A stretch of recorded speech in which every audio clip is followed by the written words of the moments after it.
라는 것은 항상 정직하고 올곧고 투박하고 진솔하고 남들이 보기에는 좀 찌그러져 보이기도 하고 좀 울퉁불퉁해 보이기도 하는 것이 도입니다. 왜냐하면 우리들이 사람들이 이 활동을 하면서 그 사람의 의중을 알지 못하기 때문에 왜 저 사람이 저런 행동을 하지? 이럴 때가 있죠. 네. 왜? 그 사람의 생각에 의해서 행동을 하는 것이기 때문에 우리는 그걸 알 수가 없는 거죠. 그러니까 앞에 나서 있는 사람도 있겠지만 뒤에서 그것을 또 관찰하는 사람도 있겠죠. 여러 가지 사람들이 있으니까. 세상은 음과 양의 기운이 움직이는데 음과 양의 기운은 항상 정해진 게 아니에요. 네. 뭐 항상 양의 기운이 양의 기운으로만 뻗치는 것이냐? 아니죠. 이것도 때가 되면 또 음의 기운으로 되돌아가게 되어 있습니다. 그래서 음의 기운과 양의 기운이 있듯이 사람들의 행동도 아니 왜 가다가 되돌아오지? 아니 저렇게 하면 안 될 텐데 라는 의구심을 가질 때가 사람들의 행동을 보면서 그런 생각을 느낄 때가 더러 있겠죠. 그러나 분명한 것은 자신의 심장에 구멍을 낸 사람들, 오늘부터 감히 이 단어를 쓰겠습니다만은 천공심장한 사람들의 행위는 일반인들의 생각과 다릅니다. 그리고 도를 수행한다라고 하면서 문자에만 얽매인다면 이건 역시도 도를 득할 수가 없습니다. 왜냐? 자신의 심장에 구멍을 내는 정신으로 그것도 작은 것이 아니라 큰 구멍을 내야 되겠죠. 왜? 내가 수도를 해서 도를 득하려고 하는 그 마음이 뭐예요? 내가 살아서 부처가 되겠다. 부처의 지혜를 담겠다 이거다니. 그러니까 세상에서 어찌 보면 수도를 해서 도를 닦아서 도통하겠다는 사람들의 욕심은 세상에서 가장 큰 욕심을 낸 거죠. 그런 사람들이 감히 자기 심장을 주먹만한 걸 가지고 세상을 다스리려고 한다면 누가 그 주먹만한 심장에 따라오고 있어요. 내 심장에 큰 구멍을 내서 그 큰 구멍을 세상에 드러내야 사람들이 그를 바라볼 것 아니겠어요? 주먹만한 심장 가지고 우리가 그러죠. 새 가슴 가지고 뭘 하겠어요? 무슨 일에 얽매이면 어떤 일을 당하면 그냥 뒤로 숨기 바쁘고 놀래고 쫄고 쫄아서 그냥 밖에도 못 나가고 겁이 많아서 그냥 덜덜덜 떨고 그렇게 사는 사람이 무슨 세상을 구제할 수 있겠어요? 세상을 구제하는 사람은 내 심장에 큰 구멍을 낼 수 있는 용기를 지닌 사람들만이 앞으로 나아갈 수가 있는 것이고 또 남을 위한 지도자가 될 것입니다. 때로는 작게도 보이고 때로는 찌그러져 보이기도 하고 울퉁불퉁하게도 보이고 그러나 심장에 구멍을 내는 정신으로 수행에 임하는 자들은 다 도를 득할 것입니다. 그런데 어디 그래져요? 앉아서 책만 들여다보고 이거 무슨 경 그 경만 가지고 주둥이만 까고 있다면 도를 통할 수 있겠어요? 부처의 지혜를 담을 수 있겠어요? 산부처가 될 수 있겠어요? 그것은 망상입니다. 스스로 내 심장에 구멍을 내서 그것도 큰 구멍을 내야 부처의 대도를 득할 수가 있죠.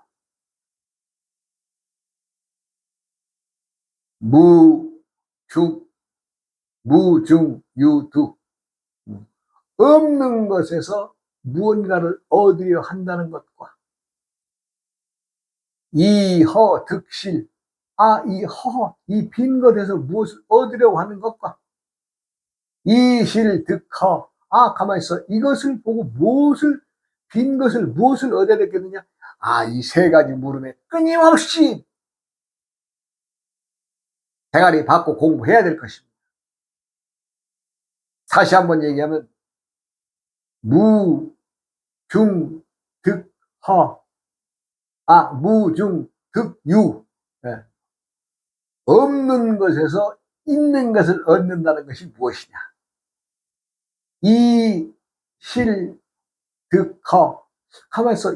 이 물체에서 내가 무엇을 얻어야 될 것이냐? 이허득실, 이 빈 것에서 무엇을 얻어야 될 것이냐? 이 세 가지를 짊어지고 심장에 빵꾸를 낸 큰 마음으로 다가서야 도를 취할 수가 있는 것입니다. 도 별것 아니에요. 별것도 아니에요. 예. 사람들은 능히 남이 알아주기를 바라고 항상 남들에게 대접받기를 바라는 게 사람들이 담고 있는 습성입니다. 본 마음에 자잘하는 거죠. 나는 고생을 좀 덜 하면서 좀 편하게 살기를 바라는 게 있어요. 누구나 다 마찬가지죠. 나도 그렇고 너도 그렇고 다 그렇다는 얘기죠. 그러나 자애로움을 버리고 검소함을 버리고 용기만 취한다면 금사자차용, 지금 자애로움을 버린 채 용기만 취하고 사검차광, 검소함을 버린 채 베풀기만 하고 사후차선, 뒤에 서는 것을 버리고 앞서려고만 한다면 사의, 그건 죽을 수밖에 없다는 거죠. 너무 아주 간단명료하게 딱 잘라놨습니다. 자유로움을 버리고 용기만 취한다. 나와 너의 평등을 버리고 나의 용기, 나의 욕심으로 앞으로 나아간다면 누가 그를 뒤따르는 사람이 있겠어요? 죽고자 하면 살 것이요 살고자 하면 죽는다는 유명한 옛 장수들의 말이 있잖아요. 그와 마찬가지로 스스로 자애심, 자애로움, 자비로운 마음을 버리고 자기 생각에 용기만 가지고 세상을 뛰어나가는 그런 용장들은 지혜 없는 용장들은 다 전장에 나가면 이겨 돌아올 수가 없죠. 물론 설사 한두 번의 전쟁에서 이긴다고 하더라도 궁극에는 그러한 정신이라면 세상에 남는 명장으로서 이름이 남기지 않죠. 이수신 장군이 원균이 또 정치 세력들이 모함을 해가지고 서울로 끌러 올라와가지고 백의종군 하잖아요. 근데 그때 당시 원균 장군은 우리 해군 제독이 돼가지고 어떻게 했어요? 일본 놈들 작전에 말려가지고 그냥 하루아침에 싹 그냥 그 이수신이 이뤄놓은 그 대 전함들 싹 갖다 그냥 수장시켜버리지 않았어요? 그건 뭐예요? 자애로움을 버리고 용기만 취하기 때문에 그렇습니다. 내가 요번에 나가면 어떻게 될 거야? 이것이 자신의 용기가 어리석음인지를 모르고 장군이 지혜롭지 못함에 의해서 우리나라의 해군력이 그냥 팍 바다에다 수장된 거 아니에요? 나중에 이제 선조임금도 어쩔 수가 없으니까 그러면 너한테 기회를 줄 테니까 한번 내려가 봐라. 그러니까 이순신이 내려가 점검해 보니까 배가 12척군요. 12척. 네. 한 100여 척 가까이 배를 만들어 놨던 것이 다 그냥 한 90% 그냥 싹 멸실되어 버리. 그나마 한 부하가 몰래 원군 장군의 명을 어기면서까지 출전을 안 시켰던 배. 예. 그러니까 12척 남아있던 거예요. 그랬더니 이순신이 임금에게 장계를 올리지 말아요. 보고서를 올리죠. 아직 저희에게는 12척의 배가 있습니다. 즉 12척의 배만 있어도 희망입니다. 한번 해볼만 합니다. 이렇게 심장에 빵꾸난 그런 정신으로 보고서를 올립니다. 그 정상적인 사람 같으면 생각을 해보세요. 일본 배는 수백 척인데, 네?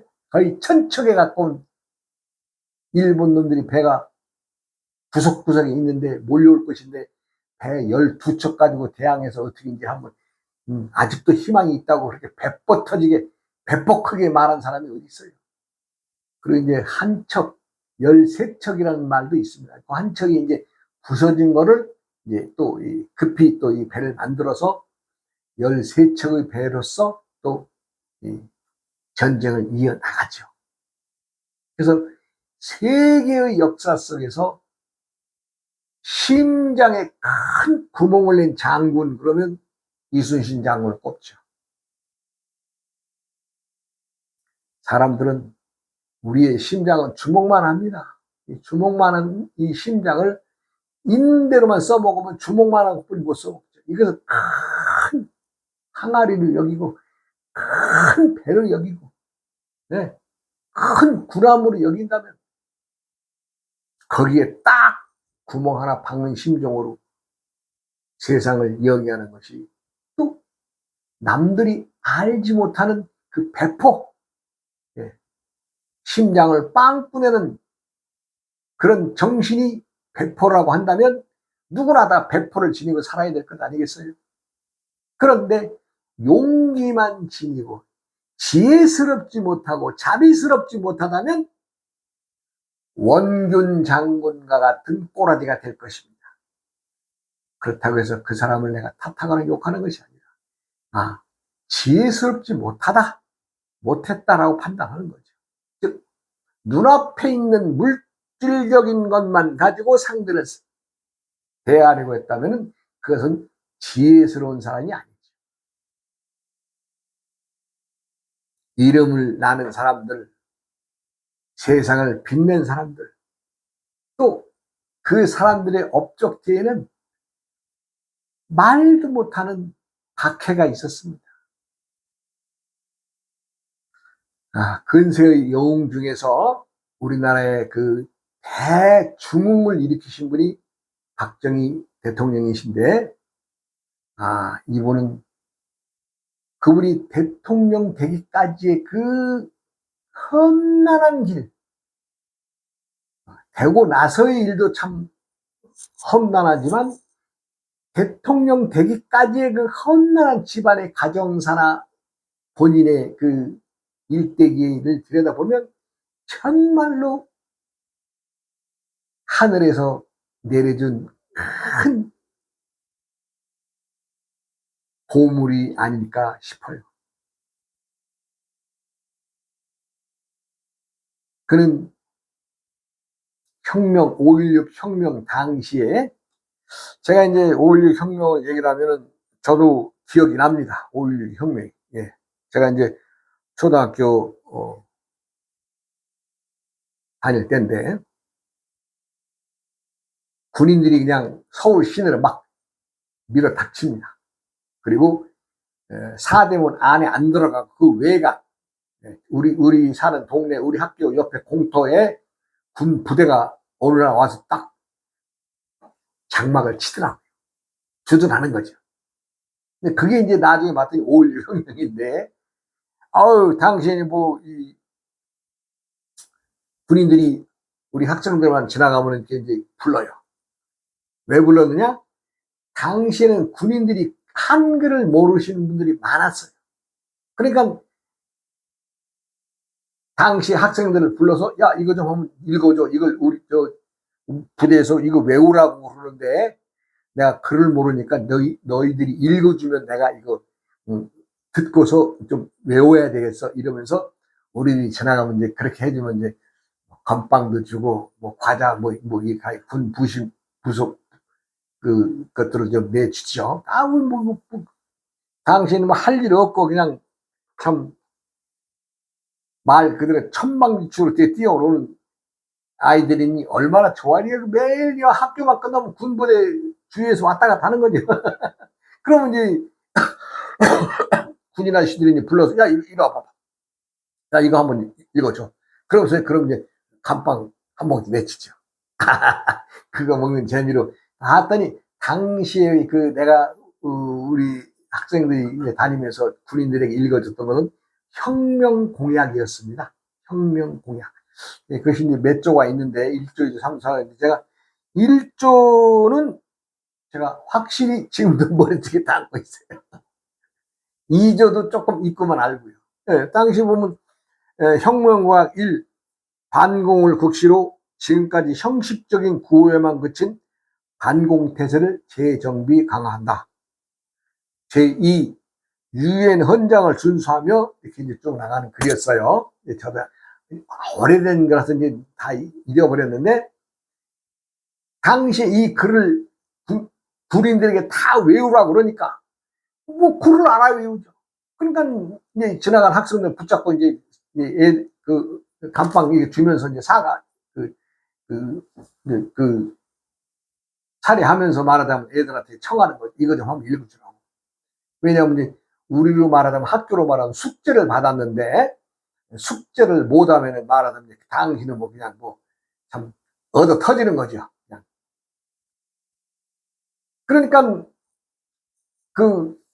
안 얻어 터질라니까 하면 뭐 아는 것처럼 줄줄줄 입이 나와야 되니까 항상 학생들만 지나가면 어른들이 군인들이 우리 아이들한테 그렇게 부탁을 했던 것 같아요. 네. 그래서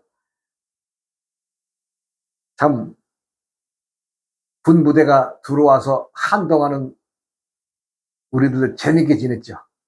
뭐 가면 감방이 생기니까 가면 빵빵하게 주머니에다 넣고 와서 먹을 수 있으니까. 그랬던 기억이 납니다. 저한테는 내 개인적인 얘기입니다. 그래서 이제 혁명을 한 이유를 말하자면 이제 5.16을 혁명을 일으킨 주체 세력들이 이제 말하자면 이제 박정희 장군을 포함해서 많은 사람들이 이제 밑에 부하들이 이제 왜 혁명을 해야 됩니까? 우리가 혁명의 이유가 뭡니까? 그러니까 박정희는 거기서 분명히 밝힙니다.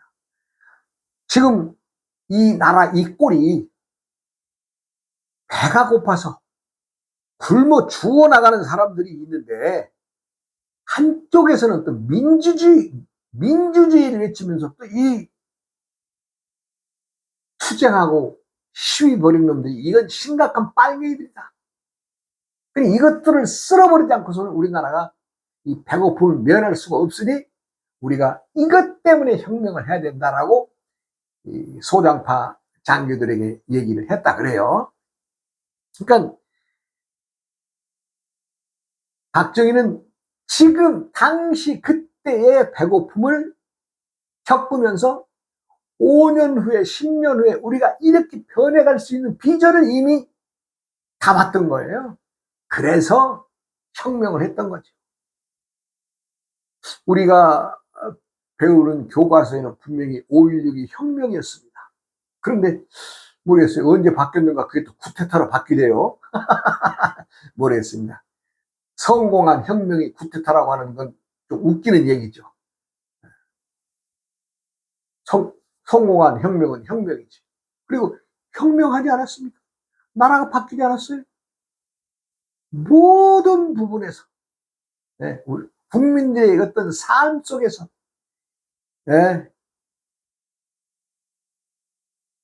박정희는 평생을 어떻게 하면 우리나라가 잘 먹고 잘 살 수 있느냐 이거 하나만 딱 짊어지고 이거 하나 짊어지고 가신 분이에요. 사리사욕도 모르고 개인이 어떤 이익 착복 이런 거 전혀 그분 없었어요. 나라의 걱정, 어떻게 해야 우리 국민들이 잘 먹고 잘 살 수 있느냐 이것만 연구하셨던 분이에요. 그렇게 해서 남들이 생각하기 이전에 5년 후에, 10년 후에, 20년 후에, 30년 후, 40년을 내다보면서 모든 정책들을 그렇게 어려운 상황에서 이끌어 가신 분 아니에요? 나라를 건설시켜야 되는데 돈이 어디 있어요? 우리나라의 전력 보급률이 얼마나 있었어요? 예?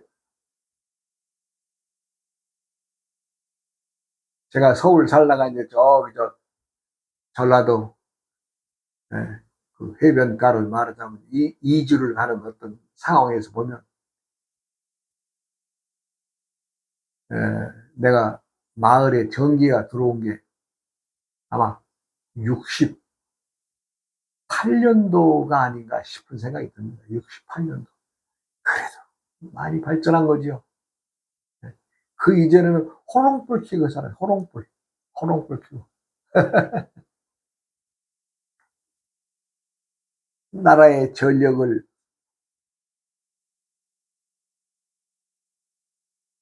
만들어서 국민들 편리함을 쓰게 해야 되겠고, 또 고속도로를 닦아서, 예. 그 당시에 뭐 차 뭐 10만 대도 안 다니던 시대에 고속도로 깐다니까 얼마나 참 그 정치인들이 지랄 발광했어요. 아, 그래도 깔아놓고 보니까 10년이 지나고 보니까 막 차가 뭐 70만 대, 100만 대가 늘어나는 그런 상황으로 발전하지 않았어요? 지금은 뭐 1000만 대도 뭐 넘어갈, 넘어갔죠. 1000만 대도 넘어갔겠죠. 개인들이 다 한 대씩이니까 5천만이면 대략 한 5천만 대, 한 2,500만 대 이상 우리나라 차 굴러다니고 있잖아요. 그리고 또 외부로 나가야 되니까 배, 건조기술. 아, 이걸 만들어야 되니까 또 뭐예요, 또? 철강산업. 아, 참 대단한 생각이죠. 그러니까 5년 후, 10년 후, 20년을 내다보고 끊임없이 큰 말하자면 프로젝트를 착착착 진행하면서, 그분이 이제 집권 18년 동안에 우리나라의 그 GDP라 그러나 뭐 국민들 소득이라 그러나, 그것이 실제로 뭐 10배, 20배 뭐 올라간 거 아니에요? 아니, 우리나라가 보다 잘 사는 당시 우리나라 국민들 1인 소득이 뭐 60달러가 70달러가 된다니까 모르겠습니다. 근데 그 당시에는 그저 필리핀도 꽤 잘 살았나 봐요. 우리보다 훨씬 잘 사는 뭐 몇백 달러 됐으니까. 우리나라 대통령이 그 나라 가서 좀, 야, 이거 좀 돈 좀 빌려달라 그래야 되겠는데, 이러고 하는데, 아, 야, 오지 마, 오지 마. 아, 그리고 오지 말라 그러죠. 장충당, 그, 장충 체육관 그 하나 줬다 그러잖아요. 돈은 안 주고. 아이, 지금이야 우리가 웃으면서 할 수 있는 얘기지만, 나라를 이끌어 나가는 대통령의 입장에서는 얼마나 가슴 아픈 현실이에요. 그리고 중화고의 발달이 있어야 된다. 왜? 부가가치를 보는 거죠. 처음에 우리가 수출할 품목은 전부 다 뭐예요? 1차 산업. 네. 이 가발 산업이라든가, 옷, 의류라든가, 이런 거. 근데 점점점 어떻게 돼? 부가가치 있는 쪽으로 가야 되니까. 그래서 그걸 이제 눈을 떠서 메모리, 반도체라든가, 이런 까지 이미 다 대덕 단지에서 다 연구원들을 갖다 불러들여가지고 그렇게 설계했던 거 아니에요? 대덕 연구단지를 설립할 때의 당시의 그 현장에 제가 이제 가본 기억이 있습니다. 근데 얼마만큼 보안이 철저하냐면은, 내가 몇 층 내려가서 어느 방에서 어떤 작업을 한다, 예를 들어서 뭐 미장을 한다, 타일을 붙인다, 뭘 하면요, 딱 그 작업을 뜨고 밖으로 나오면 눈을 다 가려버린다. 네, 방향을 모르게 하기 위해서. 그렇게 철저하게 보안이 철저했다. 그 안에서조차도. 네, 당시에 내가 이제 좀 책임자로 있던 분을 만나러 가기 위해서 내가 그 면회를 하고 그 앞 사무실까지만 가봤지만 그런 얘기를 들었어요. 제가 20대 초반 때 얘기죠. 이건 그만큼 철저한 비밀과 보안 속에서 우리나라의 그 과학의 산실이 되었던 거 아니에요. 모르겠습니다. 지금은 그것이 어떤 용도로 쓰이는지. 그러니까 사람들은 심장에 구멍을 내서 그것을 크게 활용하는 사람이 내가 영웅이라고 했죠. 그만큼 박정희 대통령은 심장에 빵꾸난 사람 아니에요? 천공심장 하신 분 아니에요? 천공심장. 울진에 공비들이 100여 명이 북한 군인들이 첫 밀려 내려왔죠. 보고를 받고는 그냥 야, 내 군장 뿌려라. 군장이라는 것은 군인들이 짊어지는 개인용 장비를 군장이라고 하는 야, 내 군장 뿌려라. 내가 내려간다. 김일성이 놀랬다는 겁니다. 그런 말을 듣고. 그래서 김일성의 평생에 아무도 무서워했던 사람이 없는데 박정희만큼은 무서워했다 그럽니다. 아, 그만큼 심장에 빵꾸난 행동을 했으니 안 무섭겠어요? 그리고 뭐 크고 작은 일 뭐 얘기할 것 없죠. 예. 박정희 대통령이 뭐 새마을 운동이네 뭐래. 아이고 고위 공직자가 아파트 개발할 때에 강남 개발할 초기에 아파트 한 대 누가 또 이제 선물로 줬나 보죠. 아, 그 장관 불러가지고 그냥 바로 그냥 대가리 까버린 거 아니에요, 그냥. 요즘 말로, 야, 이 새끼야. 네가, 관리 감독 똑바로 하라 했더니 네가 얻어 쳐먹으면 네 밑에 놈들 어떻게 되냐? 당장 돌려놔라. 아, 그런 사람이 위에 있으니 감히 부정부패가 참 숨쉬 자리나 있었나요? 그러나 그는 어려운 사람들에게는 아주 자애로움을 또 검소함을, 예, 사람이 세상을 살아가면서 가장 큰 무기는 자애로움과 검소함입니다. 그 세 번째, 남 앞에 나서거나 말거나 그 다음 얘기를 하고 하더라도, 예, 세상을 살아가면서 하늘에 구멍을 내서, 그 구멍이 무슨 구멍이요? 스스로 나를 버리고 세상을 향해서 끊임없이 많은 사람들이 이익을 주겠다, 자비를 베풀겠다는 그 마음 아니겠어요? 우리나라가 지금은 먹고 살만하니까 많은 사람들이 왜 우리가 이렇게 잘 살게 되었는가 하는 것에 대한 원인을 많이 잊어버리고 망각하고 사는 사람들이 많아요. 우리들 시대야 그걸 다 겪고 몸으로 손수 겪고 알기 때문에. 그렇지만은 또 우리 밑에 후대의 자손들은 제대로 그것을 아는 사람이 없는 것 같아요. 아이, 뭐 나만 잘 살면 되죠. 뭐 개인주의가 너무 팽배하는 것도 문제이겠지만은 생각에 심장에 빵꾸 내지 않고 자기가 지니고 있는 그것만 붙잡고 손 달달달달달 떨면서 살고 있는 그 쫄보 같은 인생들이 얼마나 많습니까?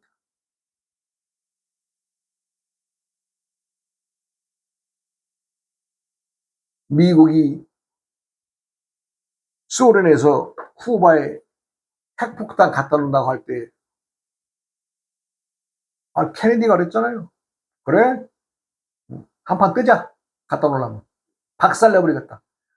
미국에서 강력하게 안 했으면 쿠바에다 그때 핵 갖다 놨을 겁니다. 근데, 이거 보니까 케네디라는 놈이 이거 만만치 않은 놈이거든. 그러니까 갖다 놓지 못했죠. 그만큼 배포가 있고 심장에 빵꾸난 정신으로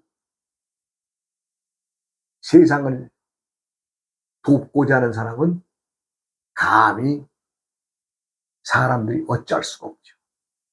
그것은 어찌 보면 지혜에서 나오는 거니까, 지혜.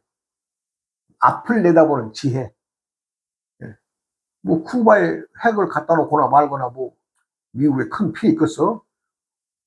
이런 생각이었다면은 미국은 지금쯤 소련이라는 나라에 먹혔죠. 복잡한 문제가 생기겠죠. 그러나 케네디가 그냥 한 방에 그냥 그래? 갖다 놔. 내가 쏴버릴 테니까.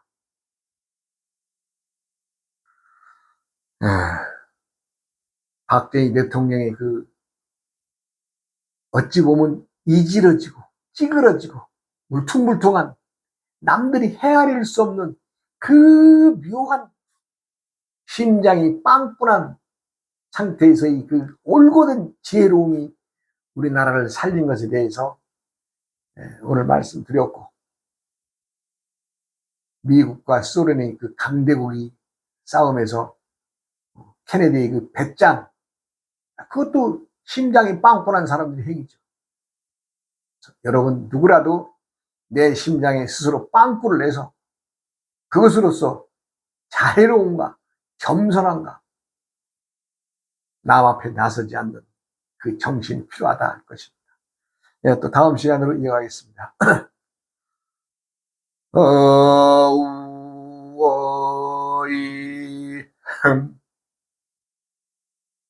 우이야